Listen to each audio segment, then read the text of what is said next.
Nilagang special ribs with mais and pechay Tagalog for breakfast. Tara guys, lutuin natin to. Good morning world. Linggo na po, linggo na, yehe, katapusan ng linggo. Luto tayo ng may sabaw. Ito po, maglalaga lang ako ng guys, ribs. Diba? Special, ribs ng baboy. Totoo lang po, frozen yan siya pag niluluto ko.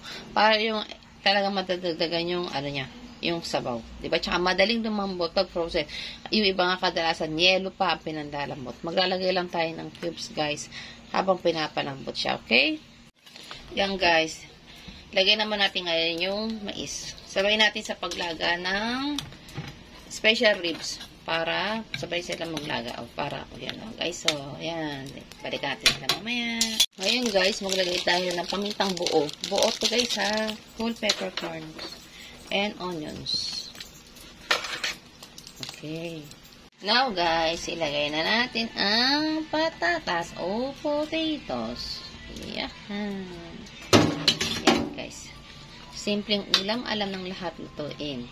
Masarap, lalo na pag tag-ulan at lalo na sa umaga para mainitan ng mga sikmura natin bago tayo pumasok sa trabaho, sa school, at bago gumawa ng kung ano-ano pa. Right, guys?